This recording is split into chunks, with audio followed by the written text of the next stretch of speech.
fun. There it is. Welcome, ladies and gentlemen. We had a last-minute cancellation, but hey, the show must go on. So we're going to go ahead and kick this off and talk about 10 tips for opening up. Here we go.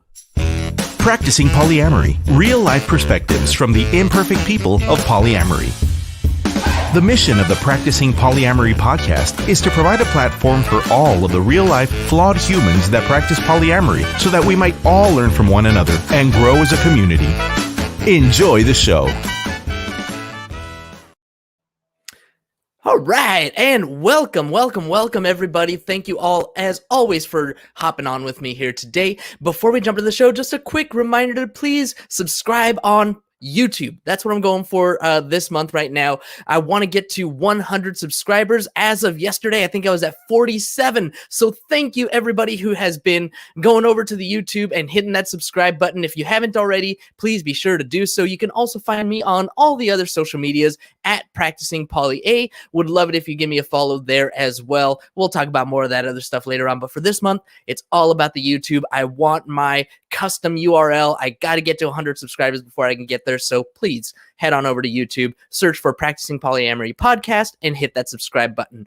Also, thank you. Huge shout out again to my good friend Alex Gomez for the voiceover. If anybody is thinking of starting a podcast or anything like that, you need some voiceover services, Alexito de la Voz on Instagram. That is your guy. He can definitely help you out. So, you know what? Let's jump right into this stuff. We're going to have some fun today. I was supposed to have a guest. Unfortunately, our guest couldn't make it. So, I was sitting here debating. It's one of these things.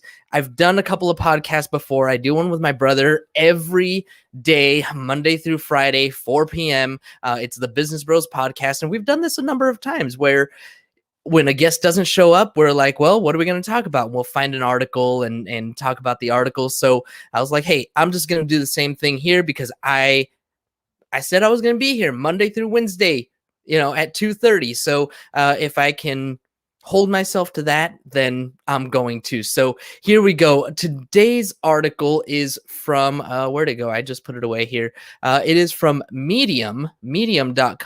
The author is Rachel Hope. This was written back in 2019. So let's see how well it holds up a little over a year ago. So it should be fine, right? And the title is simply 10 Tips for Successfully Opening Up.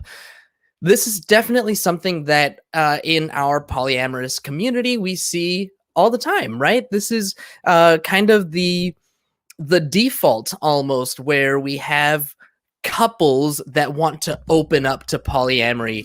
I have met, and we've talked to some people that came into polyamory as a single person, as solo polyam, as relationship anarchist, or whatever these other things might be. But I think that it's fair to say that more often than not, we come to polyamory from already being in a couple, or a lot of times, and this is going to lead right into tip number 1, a lot of times it's because somebody was unfaithful in that couple. And so we're like, okay, this person cheated. So rather than breaking up, let's just open up the relationship and, become polyamorous, or have an open relationship, or practice ethical non-monogamy in whichever way that you want to describe it. So getting into tip number 1 here,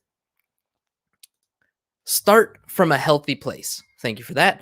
Start from a healthy place. This is definitely a huge tip if you want to successfully open up, right? And how do we define success? How do we say that it's successful? I mean, a lot of times we think about success in relationships and people just stay together, right? Like that's the only thing that you have to do. It's about longevity. How long can you stay together?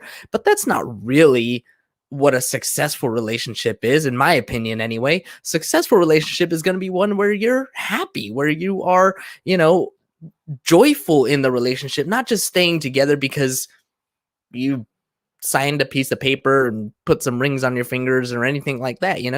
It's all about happiness. And when we start from a healthy place, that's definitely going to give us a big boost in the right direction, a huge push in the right direction. Coming to polyamory or any unethical any ethical non-monogamy is going to be that much harder when we're coming to it from a place of already brokenness. I talked about this with one of our earlier guests, or maybe this was in the first episode. I don't remember. But one of the things that polyamory or ethical non-monogamy does is it highlights all of the areas of I don't know what problem areas in your relationship. It definitely, will highlight the things that you all are already struggling with, and it's going to put a spotlight on those things. So if you are coming to polyamory or ethical non-monogamy from a place of one partner or another just cheated, the trust is already broken. And whether you are going to stay monogamous or start practicing some kind of ethical non-monogamy, you're going to have the same struggles of trying to piece that together, put that trust back together. Trust, as we know, is something that once it's lost, it's really, really hard to get it back. So if you are able to start your polyamorous journey from a healthy place, that is definitely going to be something that's going to help you out in the long run, help both of you or all of you out in the long run. I think this also, speaks to where we are mentally for ourselves. I know with my partner Amuda, we talk a lot about kind of where we are in our own mental spaces, in our own we both consider ourselves pretty well-rounded and well-adjusted to the world, and that's definitely something that can be a huge help in overcoming a lot of the obstacles that are bound to occur as we start to open up our relationships. All right, moving into number 2, figure out your goals. Now this is kind of funky. Goals for polyamorous or ethical non-monogamous, whatever relationships. So what are the goals? I think that, when we talk about polyamory, especially polyamory, and since those are the groups that I'm in the most, I see a lot of people that are like, oh, I can't stand dating. Like, dating sucks. It's horrible. I have all these bad experiences with hell no. See, yeah, exactly. They're just like that.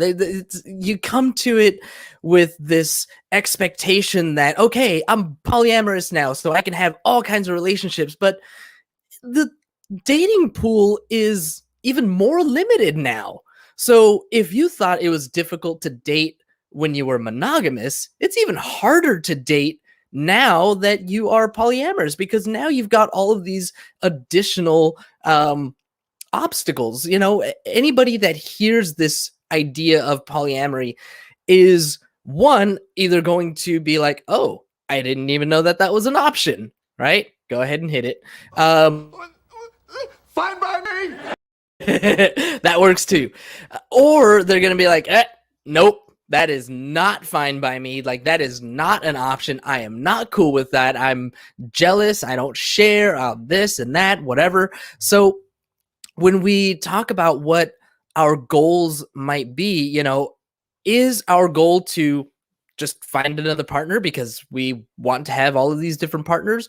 Or is it our goal to allow one another to develop relationships as naturally as they are going to form? And I think that that's what works for me personally. I have not, I absolutely did, those first couple of years, look for partners. I mean, I was on the Tinder and the OKC and what's the other one? Plenty of Fish and, whatever, all these different dating websites, trying to find other partners because, if my partner is able to find a partner, if she's going to be able to find dates easily and whatever, then I want to be able to do the same thing. But I shifted my goals at some point, later on down the line. It's for me, it's not about finding other partners. It's not my goal. It's about being able to develop relationships as naturally as they're able to form. So if I do have that connection with somebody, being polyamorous, I don't have to hold back. I don't have to limit myself to, nope, this is a platonic friendship and there's nothing else because I've already got my partner. So my goal is just to allow relationships to form naturally. Pivoting to number 3, learn together. Okay, this is speaking to what we call couples privilege right here. So when it comes to, well, you know what? I guess we're talking about opening up a relationship. So, okay, fine. Not going to throw the couples privilege card out on the table just yet. Learn together, though, is definitely a big thing. And when it comes to learning together, I talked about it with our guest yesterday. There's a difference between fighting and communicating. And we have to be committed to communicating. Once again, I'm going to give a shout out to this awesome podcast, Multiamory. Thank you. Multiamory, they have this great episode on Radar, which is the relationship check-in, right? Whether you do it on a monthly basis or quarterly basis or whatever, it gives you that safe space and that opportunity to discuss the things that are going on in the relationship and, just generally how it's working out. So having that commitment to learn together, to grow together, and having that safe space to come and have a conversation, like those are so super, super important things. And, we can definitely have a much better advantage, much better chance of, that longevity and happiness if we are dedicated to and committed to growing together and learning together. Number 4, acknowledge your monogamy mindset. Oh, this is a fun one. We have been trained. We have been, inundated, I guess, with all of the monogamy mindset things. I mean, every movie that I ever saw, growing up, it was either a, boy meets girl, girl falls in love with boy, and there's something that happens that like breaks them apart, and then they have to find a way to get back together, right? I mean, that's all we talk about. That's or it's the love triangle where the girl or the boy has to choose between, one or the other. I mean, that's what we have always seen growing up. We in our community, we joke now about what was her name? I don't know, the one with the werewolf and the vampire, Twilight. Right? We joke about these ones and they're like, oh, if they were just polyamorous, they'd be all fine. Everything would be working and everything would be great. And those are things that we can joke about and laugh about now, but that's not where we came from. That's not what I learned growing up. I didn't know, again, that this was even an option. And so we have a lot of things, a lot of learned habits from monogamy. One of the big ones for me was holding on to the relationship and being possessive of my relationships. Like, no, if she has friendships with other guys, there's a chance that she could fall in love with one of them and then she'll leave me. There's so much of that stuff. This is the jealousy and the insecurity that is so embedded. And another big thing, and I always, when I see in the forums that somebody's getting ready to open up, there's another really great article. It's called The Most Often Skipped Step When Opening Up a Relationship. And it talks about detangling the couple, detangling the relationship. We talk about the things that we've learned, the two become one type of ideology. And when that happens, we get our lives so intertwined. And I know that this was, for me, especially the case where if, my partner was going to go to a bar or whatever, she's going to go hang out with her friends, it was like, well, I want to go, right? And this was just a terrible habit of mine, but that's that mindset where our lives get so intertwined that we can't hardly do anything without the other partner. So those I'm are sorry. I took it too far. yes, I did. I took it way too far so many times. But it's been a huge growing curve and growing process for me. And I'm proud to say that I really don't have that anymore, like at all. It's, hey, go do your thing. I'll do my thing, and we'll catch you on the flip side. So, and that leads right into number 5, which is be prepared for self-examination. Um, going back to my partner Amuda, she is surprised for whatever reason. When we first started dating about a year ago, I told her about my journaling habit, and evidently she hadn't met anyone who journaled the way that I do. Oh, my other partner Vanessa, she journals just as much or even more than I do. So there we go. She got 2 for 1 in that one. Self-examination is so vitally important. I mean, if we are not constantly looking at ourselves and where we went wrong and what we can do better, we're never going to grow. And this goes for so many things, on top of polyamory. Started talking yesterday a little bit about privilege. And one of the things that the book was talking about was, look at yourself and look at the different ways that you have privilege and do that self-examination so that you can be an advocate for people that are underprivileged. Losers always whine about their best. Not sure what you were trying to say there, but it's all about looking at the best that you've done, right? Was it the best? And when you know better, can you do better? So that's what that self-examination is all about. It's looking at yourself, seeing the habits and the patterns that you formed, and figuring out, asking yourself, can I do better? How can I do better? Where can I improve? And keep going on that. I wasn't aware that was something a person could do.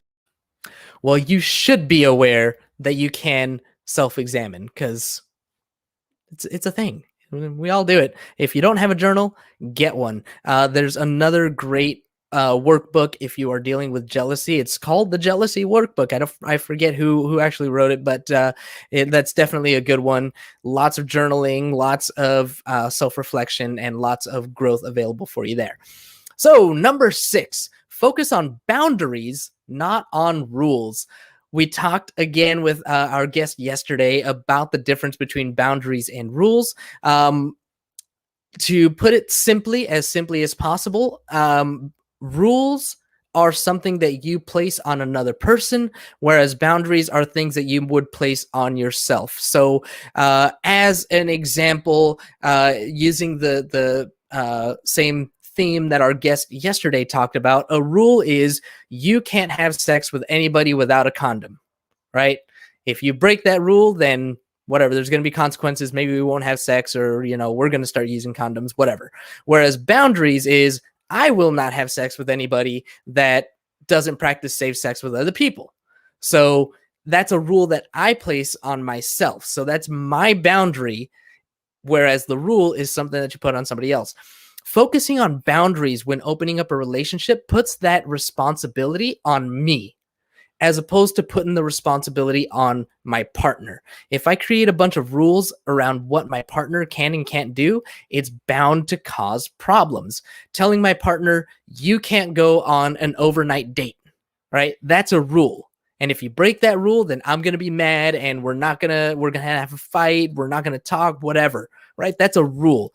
But if I focus on boundaries and say, you know what, I'm not going to stay overnight because we're not there yet, or whatever. I'm not going to have these overnights. That's boundaries. Those are things that I can control. I cannot control what my partner does. And the more I try to control what my partner does, the worse it's going to be. Because Don't ever let somebody tell you you can't do something. well played. Don't ever let somebody tell you can't do something. Okay, that's not necessarily true. There are definitely times when rules are, rules can be good for certain, for certain things. Can't think of any examples off the top of my head. When would a rule be good? I'll worry about that later. They're But like guidelines, really. They're more they're like like guide. rules are made to be Jumping in- broken, right? No, no, no. Okay, That's okay. gonna cause problems. Damn near bend them. Okay. All right, sorry. It's fine. It's fine. I mean, we're talking about communication here, though. We're talking about communication between partners. And, the thing about rules is if you break them, there are consequences.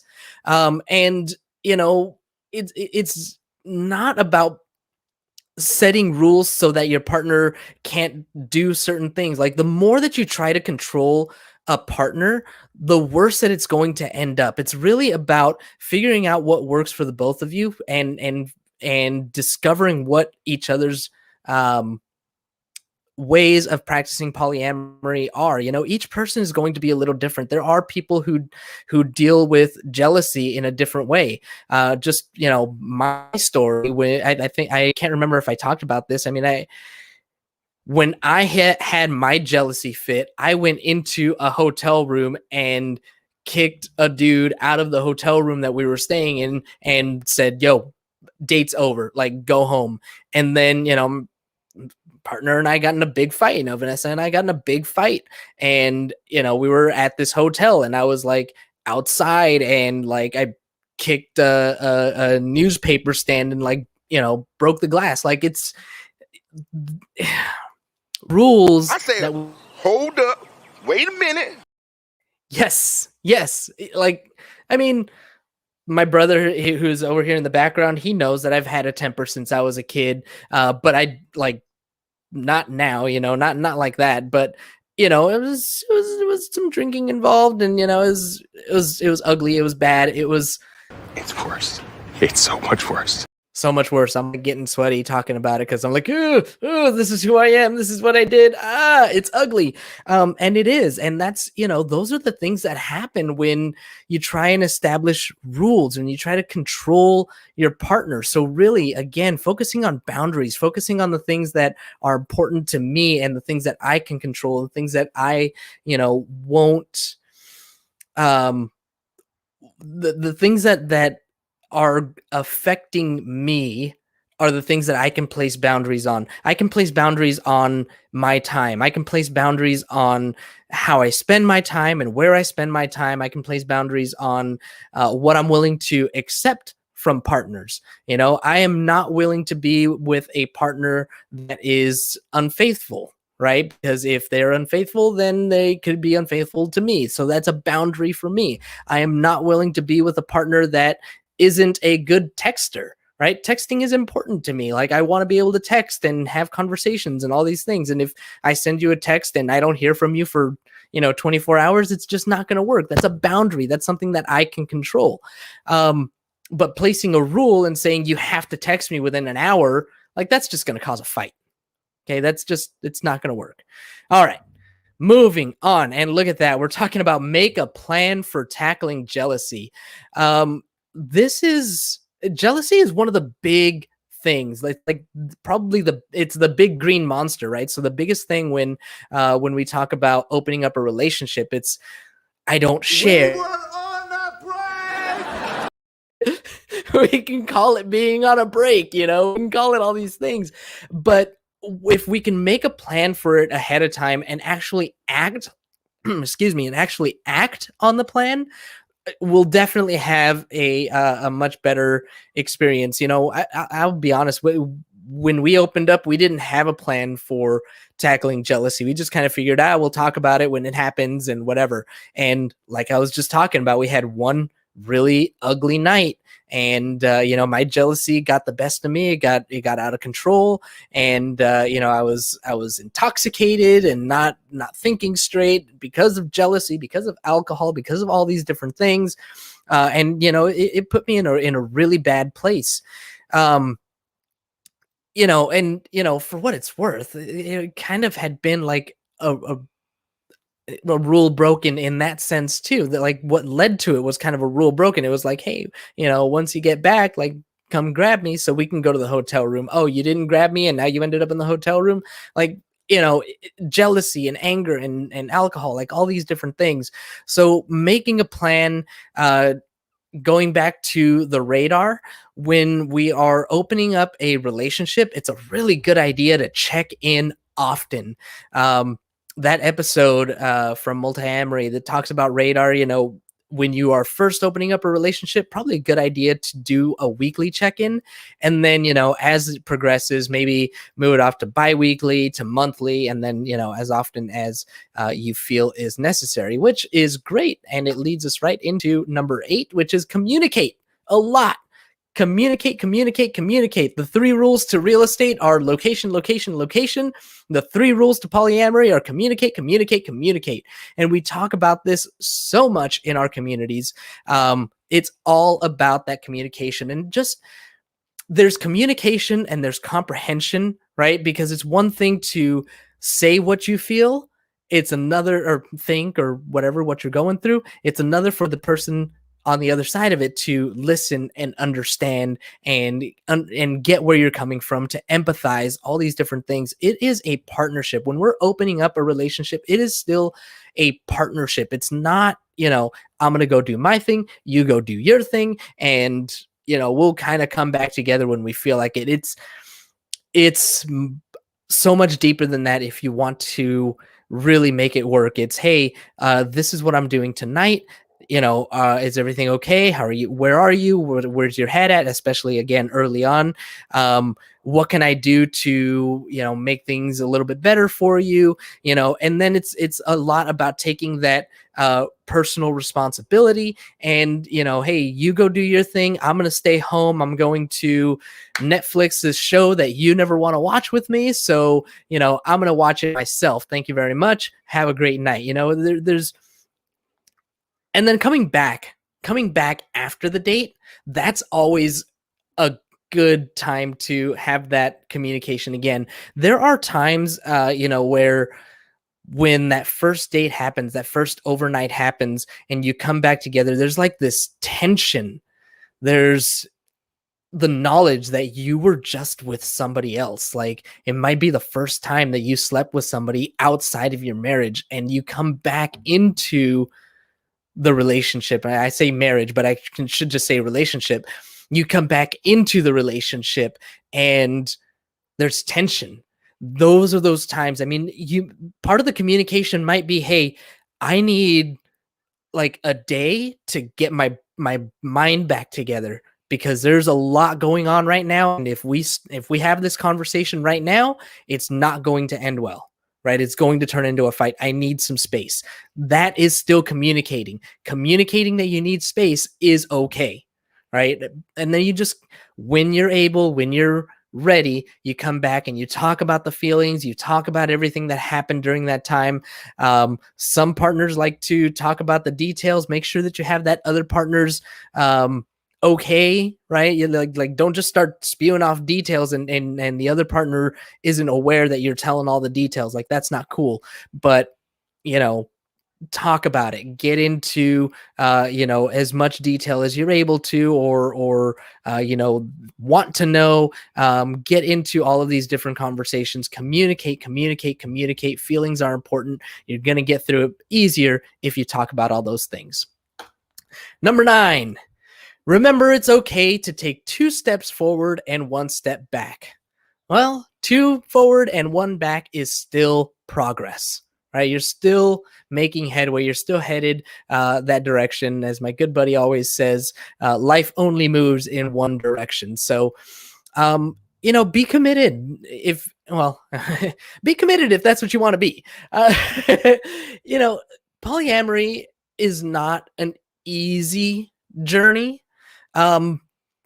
There's not as much literature, there's not as much guidance, there's not as much a lot of things as monogamy, right? When we go talk to a therapist, we got to make sure that our therapist is polyam friendly, Because if they're not, then they're just going to blame all of our problems on the fact that we're not being monogamous and faithful. So there's just not as many resources out there. And so in that case, it's okay. You know, we got to remember that if we take those 2 steps forward, we open up a relationship, we have that first overnight, and we freak out, right? That's our 1 step back.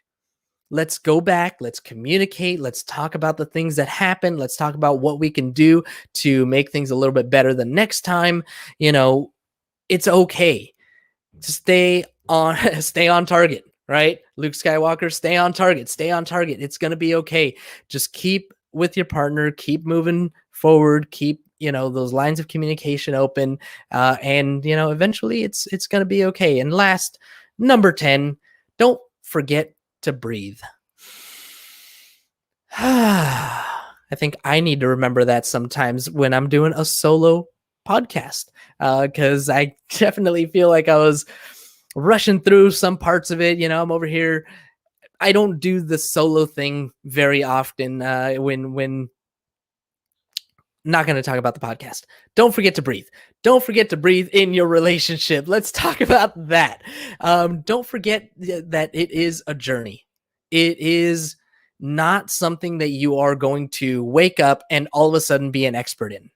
It's not something where you can just read a book and boom, I know everything. It is an experience. It is a journey. You can read 1,000 books on how to ride a bike, but you're never going to learn how to ride a bike until you sit on one and, you know, take your feet and put them on the pedals and get going. So same thing with this journey. It is a journey. You're not going to get it right every single time. That's okay. Don't forget to breathe through it. All right, everybody, ladies and gentle thems, thank you all for tuning in with me today. Just a quick reminder to our live audience. A quick thank you to our live audience. And there's a reminder for everybody else. When we are live, we get no commercial interruptions, but that cannot be said for the podcast downloads. If you want to avoid those commercial interruptions, be sure to catch us live Monday through Wednesday at 2:30. I will be here even if I don't have a guest. Or sign up for Patreon, where you'll not only get access to our commercial-free RSS feed, but also Patreon-only content like reaction videos and Q&A with our upcoming professional guests. Thank you all. As always, for tuning in. Don't forget to follow me at Practicing Polya on all social media. If you would, head over to YouTube and search for Practicing Polyamory Podcast and hit that subscribe button so that I can get my special custom URL. And then it'll be youtube.com/practicingpolya once I get to 100 subscribers. Until tomorrow, thank you all. And as always, please don't forget to Have a nice day! Thank you for tuning in to the Practicing Polyamory podcast. Would you or someone in your polycule like to be a guest? Sign up at practicingpolyamory.com and join the conversation. Please support us by subscribing, liking, and following us on social media at Practicing Polya by clicking any of the affiliate links on our website or by subscribing